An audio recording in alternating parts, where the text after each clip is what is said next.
Welcome to Coffee and History, a conversation with Alabama Heritage. We are your hosts. I am Rebecca Mender. Susan Reynolds. And Caroline Gazera McKenzie. Join us as we sit down with some of the most fascinating figures in the Alabama community over a hot or cold cup of coffee or whatever your drink of preference might be. We're going to explore some of the captivating tales of Alabama, some of the stories that educate, inspire, and hopefully entertain. And we are thrilled to have you here with us. But before we start, Susan, what do you know? Well, I have a really interesting fact for us today in our Did You Know section, which, if you're new to the podcast, because we're just now getting started, is where we are going to try to give you a fun or surprising or interesting fact that might be new to you, to us, or to even our guests. So our Did You Know today is about Satchel Paige. So did you know that he began his career playing for the Birmingham Black Barons, but he was 42 years old before he started playing professional? Wait, what? Yes. 42 years old before he started playing professional sports.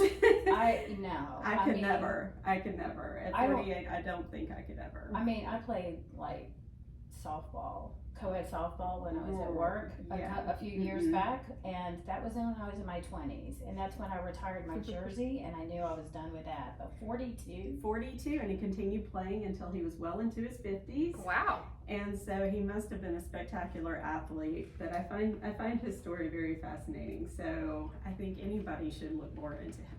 Oh my gosh! Well, good props to him. And you said that he played for the Birmingham Black Barons. Yes, the Birmingham Black Barons. Mm-hmm. Awesome. It's part of the Negro Leagues. Mm-hmm. Interesting. Very cool. Well, yeah. I don't know. I mean, I think when I was 42, I was probably looking at retirement at that time. So I'm still here. Let's be honest, I could not play sports even when I was a teenager. So.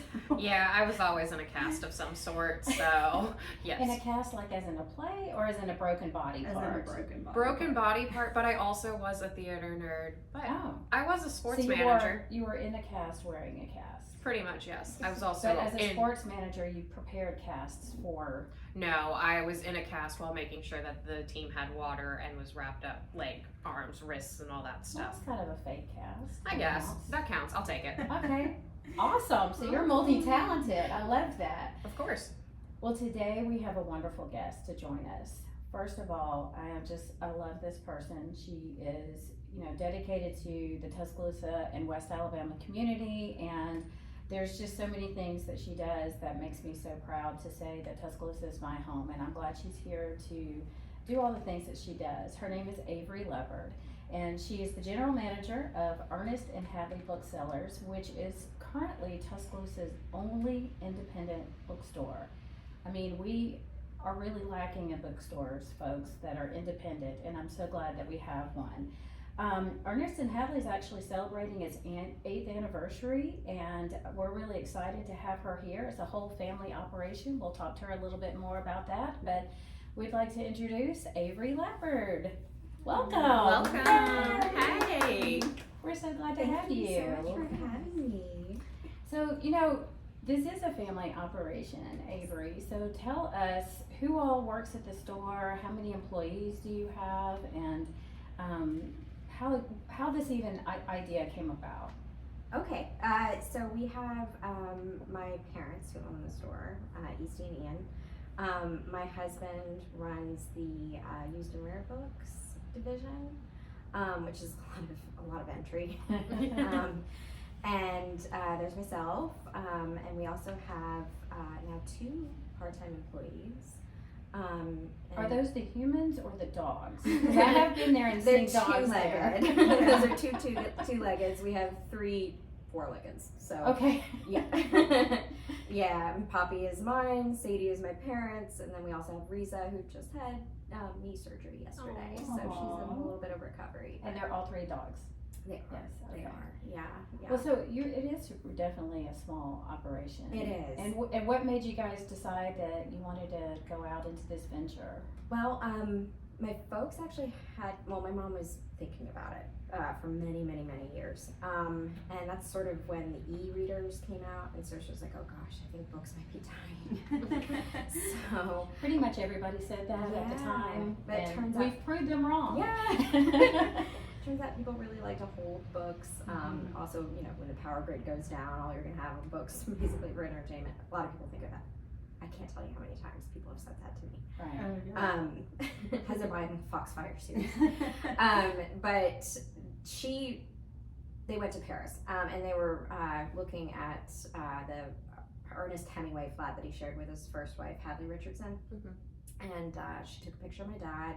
Underneath the sign that said Ernest and Hadley's flat. It was the happiest place in their marriage, something like that. She goes, oh my God, that's the name of my store. And he goes, what store? Surprise! She's like, the one in my head. That's awesome. And so that's sort of where it was born. They came back. She was still sort of mulling about it, and she knew how unhappy I was in my current job. I had done HR for like 10 years, and was really struggling with the dichotomy that they were asking me to be as a person. And we were sitting over rock and roll sushi one day, and she was like, what did you think about quitting your job and starting an indie bookstore? I was like, yes.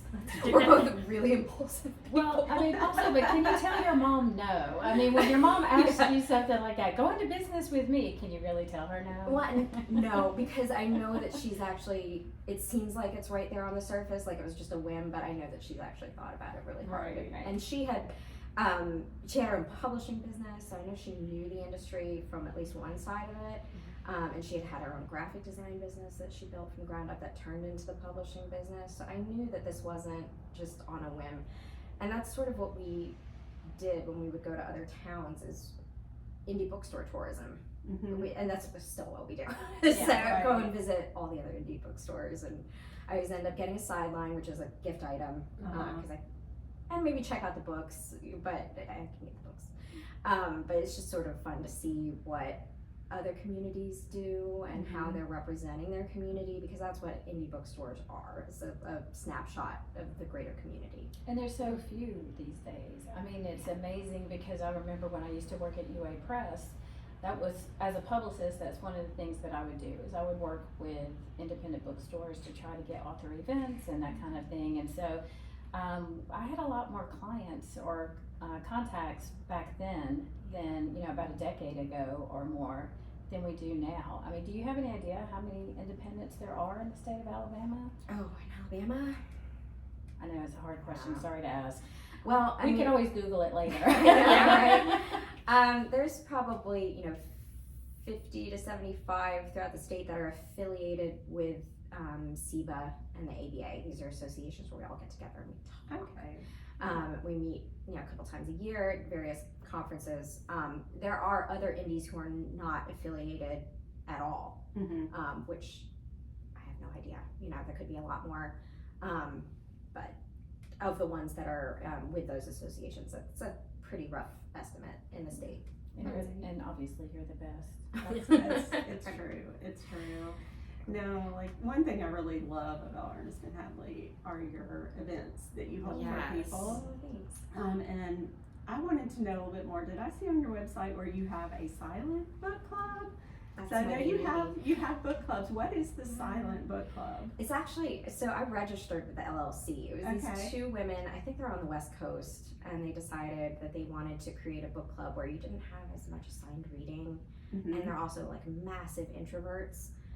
So they really just wanted to get together and read in public with their friends, and for it not to be weird. So they ended up doing this themselves, and it kind of grew in popularity, so they ended up having to create more sessions, more chapters, and then they turned it into an LLC. So we're actually registered we're on the international map. Wow. We're the only one in Tuscaloosa right now. So I kind of claimed the Tuscaloosa With Ernest and Hadley.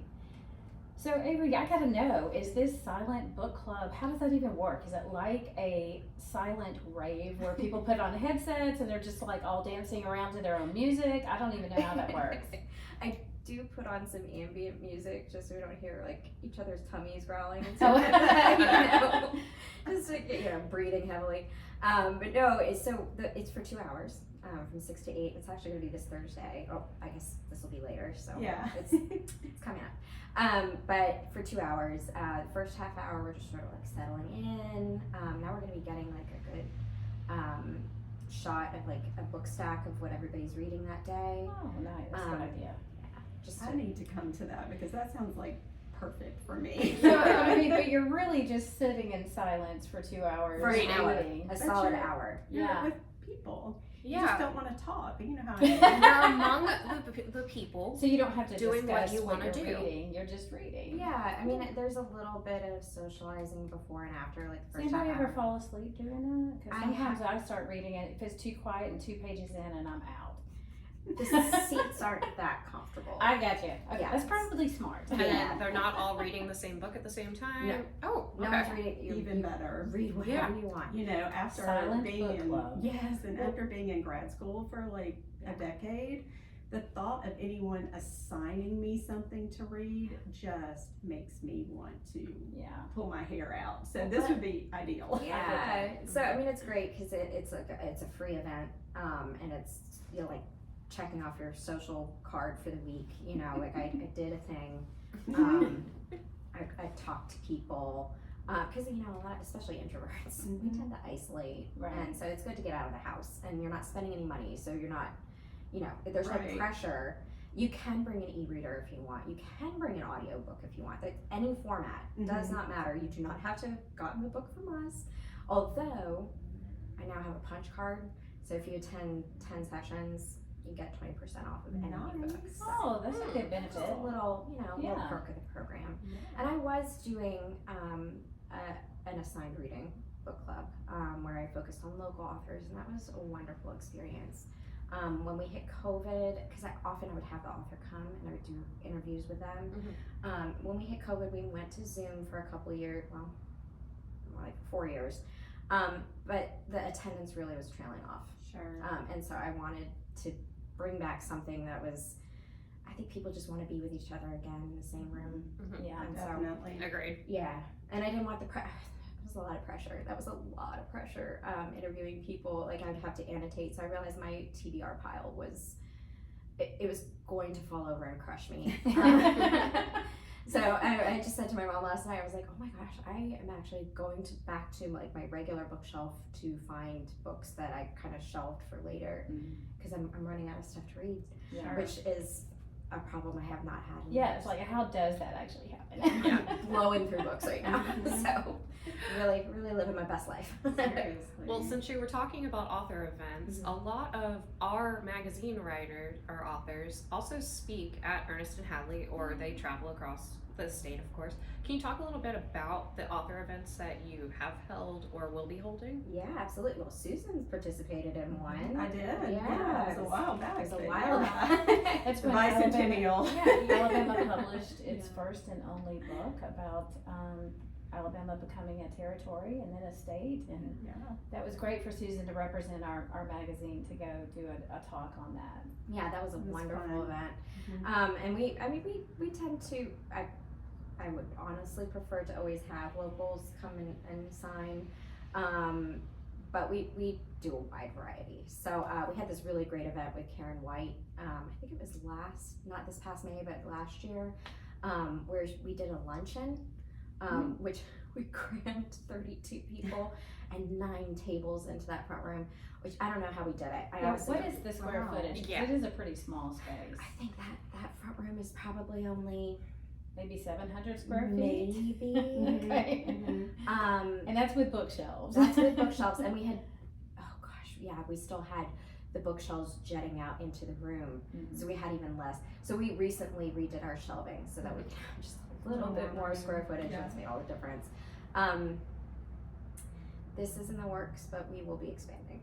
Oh, nice. I can't That's exciting. speak too much about it Yeah. because it's in the very early stages. So we need a couple more people. We'll need Well, you did a little expansion already. We did with You're- the annex. With the annex in the back, and that's where your used and rare books are, correct? That's right. And that's a very intimate space too. It's really so nice cute. that it has, a nice ambiance there. Thanks. I love that, because you're in a historic home. We are. And yeah. so that was technically like a detached garage, is that what it was? Or a Yeah. storage space, I don't.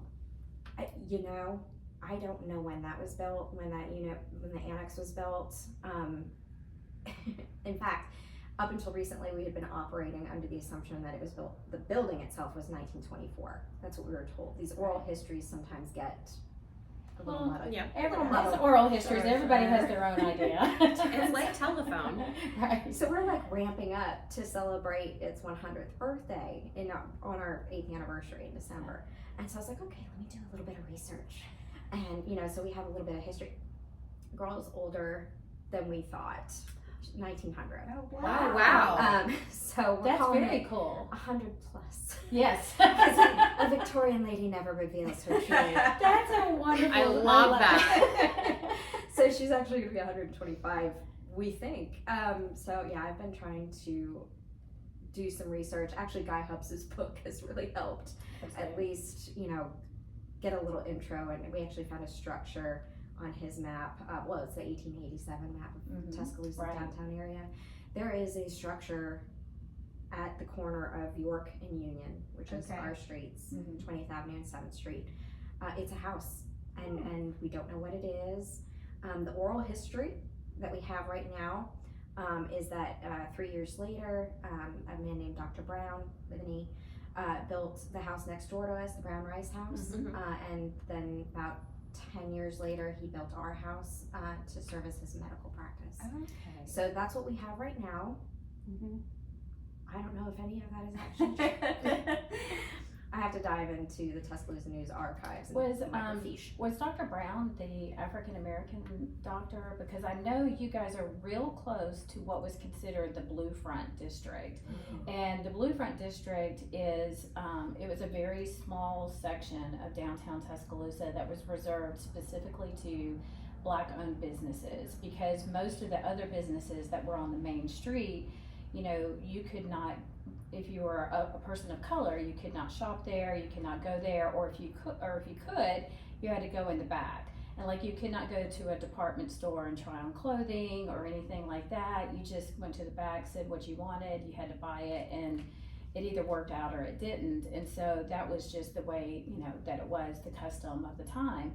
And so there was a Blue Front district that had the Druid Theater that was built specifically for, the Diamond Theater that was built specifically for African American community. And it was just like a block away from where you guys are located. And so that's why I was wondering if this doctor was part of that Blue Front district, because you're so close to that area. So that's something to look into. Yeah.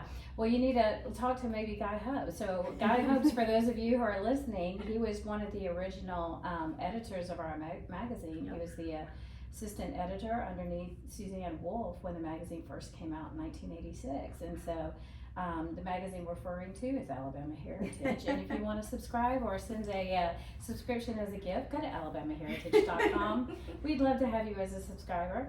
And so, he's written a lot of books Guy has written a lot of books on the history of Tuscaloosa. And so he might actually have some more information on that as well, because that would be very fascinating to know if that house is affiliated with Dr. Brown, and if Dr. Brown was part of that Blue Front district. Yeah.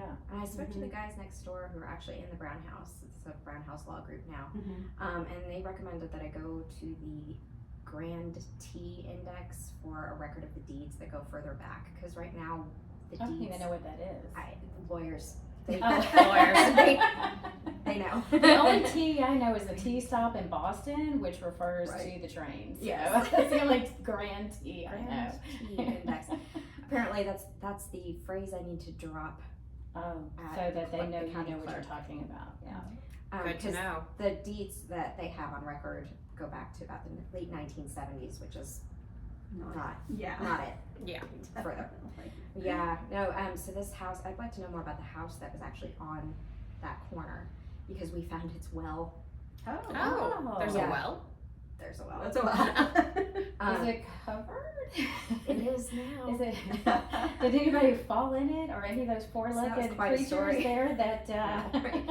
So I don't know if you know our backyard very well, but we installed an iron gate that locks, Oh, that's Mhm. good. That's to sort of keep out the late night bar traffic. I was using it as pass through and for other reasons. good. That's part of being a college town, right there. Good times. It's a vulnerable corner, Yeah. so we decided to make it lockable, which it's directly on top of the well, which we had no idea. Oh. So it kind of jostled some things. And one day my husband, he was kind of late for a doctor's appointment, and so he was like rushing out, and his foot went through Oh the no. brick that's back there, and it fell down, and another piece came loose. So he kind of walks back in the building with a loose brick, hands it to me, and it says, "I don't know what this is. Oh my gosh. I'm late." I've got priorities. You deal with this. You deal with this. You might want to put like a cone over it or something. I was like, okay, yeah, I'll go check it out. So I come out there, and the other brick's gone. I was like, Oh, did it just fall through? I got out my phone because I couldn't see it. Yeah. Yeah. And I looked, I had the flashlight in there, and it was 6 feet down. Wow. And then there's, a brick circle, like a tube.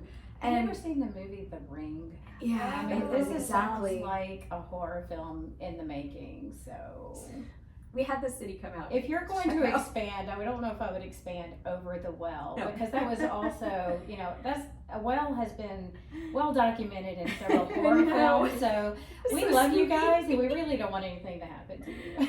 So I was like, well, at least this gate is over it to discourage, random Right. people from hovering over it for Right. too long. But every time we cross the gate, we sort of hurry over that patch. No, so we filled it in with a lot of rock, and then filled it in again when it kind of settled further. But I think that us putting that gate in probably jostled some stuff Good. loose. Interesting. But I mean, I just went home and kind of hugged him because I was like, Yeah. if he had fallen through, who Yeah. knows how sturdy that sediment actually was. I mean, a nightmare. But when we filled it in, my parents had these old like ghoul hands as Halloween decorations. It was like peak 90s. Did they put them in there? We had to. Yes. We had no choice. We had to have a little photo You shoot. should have had a floating red balloon coming from them. Oh no. Just like Stephen King's did. Oh my goodness. Okay, so yeah. No. And now you know. Yeah, so now you know. Avery, let me ask you, I know that you've mentioned a couple of times in other articles and other interviews that you've been on that one of the things you guys like to do at the store is what you call the village approach. Can you talk a little bit about what that means? What do you mean by you like to have the village approach when it comes to your bookstore? Thank you. Good question. So when we were we started building the store in August of 2016. We didn't officially open until that December, but we, had a lot of planning. And Girl, that was quick. it August it to was a December, that's quick pretty turnaround. whirlwind to open a whole new business. Well, I'm telling you, Steve is a planner. Okay. So things were already in place. We didn't even have a building yet, but we were, things were already in the works. But we realized pretty quickly, well, first of all, she didn't want to get the typical first delivery that the warehouse offers. All these indie bookstores use one particular, it's Ingram Content Group. They could have sent us this main delivery that they sort of put together for everybody, like suggested titles. Just So add- something more generic in terms Yeah. of. like, hey, these are popular titles that every bookstore should have. She I took a look gotcha. at it. She was like, Yeah. I want to curate my own. That's the whole point. But then we also realized that we have particular tastes that may not align with the entire community. And so the whole point of the village approach was to say, hey, we're always listening. We're always taking suggestions, especially from our regulars. We want to hear what you want. And so when we first opened, it was very much our taste, and now and it was a little sparse, as it is. And then it's really grown to try and incorporate something for everybody. But it definitely was my little nod to what was going on at the time. There was a very famous speech in 1996 from the First Lady called, It Takes a Village. Yes. And it's about how we raise children. And it included local businesses in that. And it's like we absolutely have to have a children's section. We want to make sure that we have a good selection of classics as well as new stuff. Sure. But that first lady was running for president at the time, and so it was sort of a little. We unpacked our first shipment, which arrived on a pallet the day after the announcement of who the 45th president would be, and so it was sort of like, womp womp, you know. We tried. we definitely But tried. I love the children's section specifically. So I'm a new mom, and every time I go to downtown once a month, I always make sure to stop in because you have the best books for, and that's so they great. talk about different topics that I want my daughter to learn about, especially at different ages. So shout out to y'all because y'all are amazing. But and I love the fact that you even have like pop-up books, you know, things that are interactive for my daughter to play with, even at such a young age because she's only 14 months old right now. Oh, goodness. Yeah. So Mama. yes, but I do. That's something I come back every month and tell them. I'm like, I got a book. I got a book. Well, you know, I just love that because, like you said, you're making sure whatever's here for the community. Because I think I've gone in a couple of times and I said, "Do you have such and such book?" And you're like, "No, but I can get it for you." Right. And you order it because I mean, I was in a meeting with the mayor one day and he was reading some book about simplicity, and I was like, God, I guess I have to read that book because he's like telling us I'm not going to remember the title, but it's basically a book that was saying you need to keep things short and simple, unlike our podcast, obviously. And so don't make things so verbose. I mean, the book is real small, but it has some great points about, meetings and business and just how and that can actually apply to everyday life. And when he was telling us about it, I was like, oh my God, I bet I could get that on Amazon. And I thought, you know what? I'm not going to do that. I really want to go to my independent bookseller and I want to get a copy from them. So when I came into the store, I said, do you have this book? And you're like, no, we don't, but I can order it. That's and it was right. so sweet. And so I was so happy to know that there's a place where you can go and just make any type of request. And if you can get it, then you'll bring it to us. And so, yeah, I love that. So to me, that's a village approach. But being able, I'm sure other box stores would do the same, but still, it's not the same. We had a lot fewer shelving at the time when we first opened. We didn't even have a sci-fi section. We didn't have a business and economics section. We do now, Right. because we've had enough people give us great recommendations. And it was like we didn't feel very confident in building those sections on our own, unless let's say classics. Sure. But yeah, that's what the village approach is. It's really taking in recommendations. Yeah, I like all of your different little sections. I've enjoyed that every time I've come in there. So, and I was happy to see the sci-fi section because I'm a sci-fi nerd. So yeah, I like that. What's your favorite one? My favorite sci-fi? Well, it's whatever I'm reading at the time. Honestly, sort of a sci-fi fantasy horror novel that I read recently called Ascension. And that was fascinating. It was really fascinating. So yeah. I will make sure that we have that. Or for someone else based on your recommendation. Yeah, definitely. So going off of that, before we wrap up our podcast, we do this one section called Before You Go. So my first question, and these are kind of like your softball questions, not too hard hopefully, is what is your all-time favorite book? Oh gosh.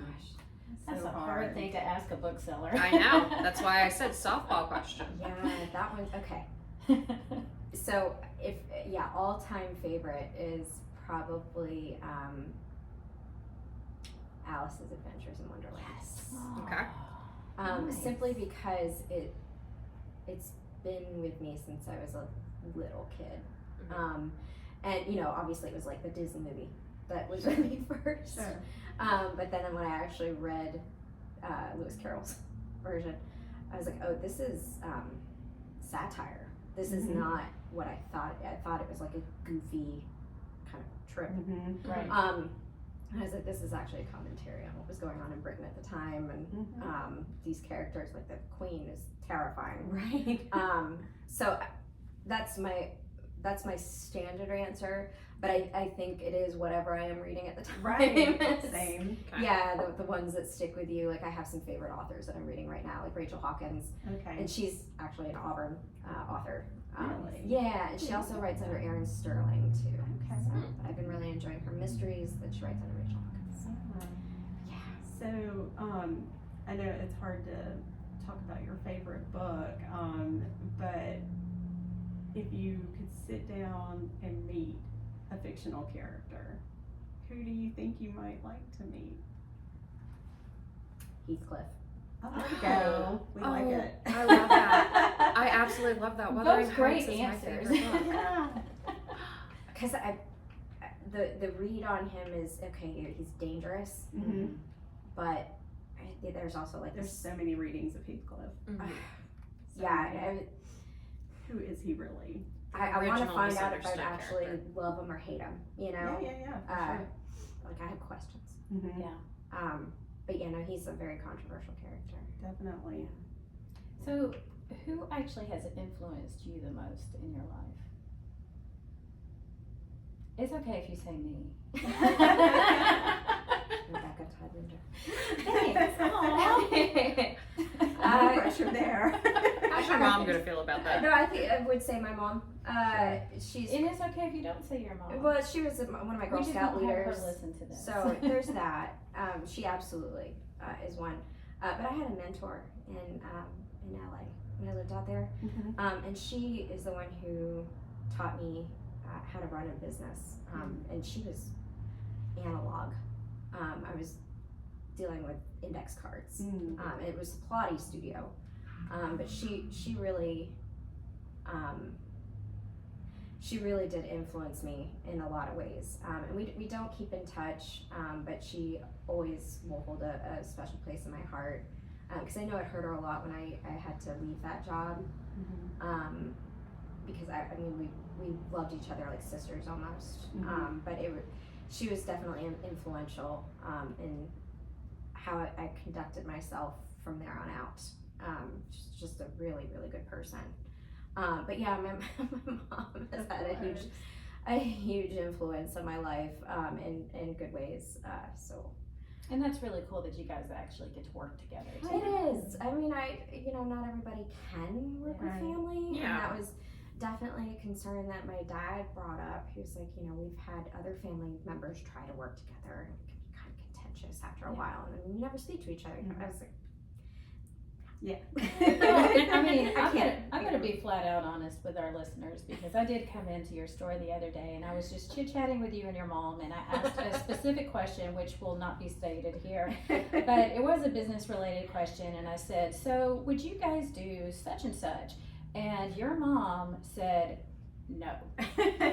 And then you said, well, maybe. I think we could probably. So you could tell the different dynamics between the two of you. But then I could tell that, you say you have influenced her, but I could tell within the conversation that you were influencing, that she was, instead of her influencing you, you were influencing her. And so you were kind of giving a justification as to why you were saying, well, maybe. And then she was like, well, yeah, this is how we could do it. And so it's just really, it was great to see the dynamics between the two of you and how you were thinking through a problem and trying to come up with a resolution that you both could agree upon. And I appreciated that so much. It was wonderful. Oh, she's very strong. She's very opinionated, but she's also an incredible listener and a reasonable person.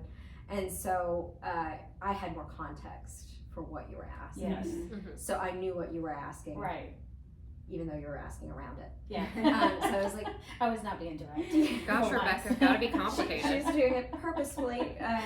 But I know you got the honest reaction of what how a bookseller feels about certain Yeah. aspects around Amazon. Well, I was going to ask you too, if you guys, how do you refer to her, in the store? And I asked that because I used to work with my mom. And so when my mom and I worked together at UA Press, and I specifically, 8 to 5, I was like, her name is Ruby, my name is Rebecca, that's what we need to call each other. And then everybody would come to me and say, hey Rebecca, your mom said, and it's like, you mean Ruby said?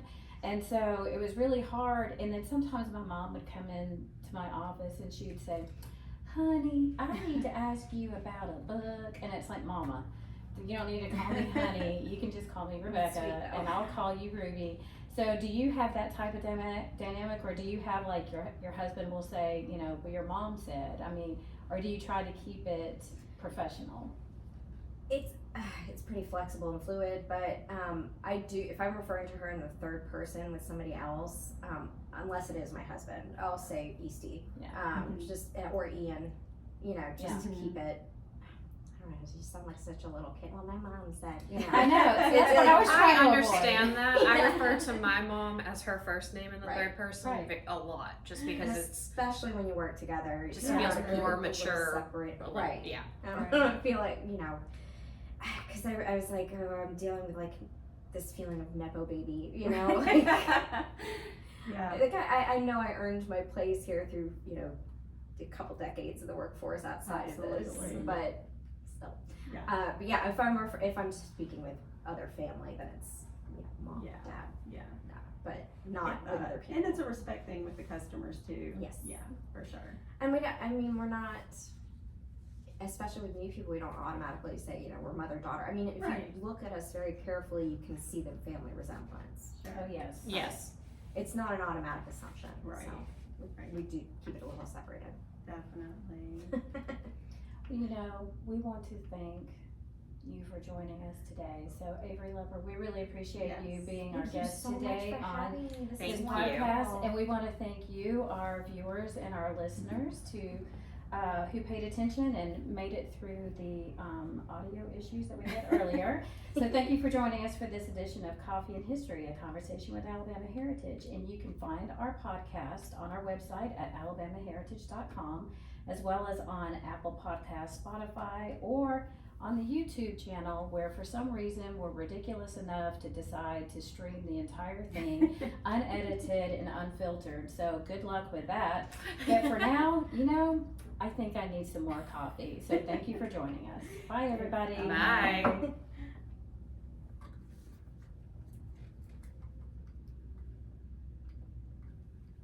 It never wants to stop. No, it doesn't stop. So I'm gonna get up and go stop it. Bye, everybody.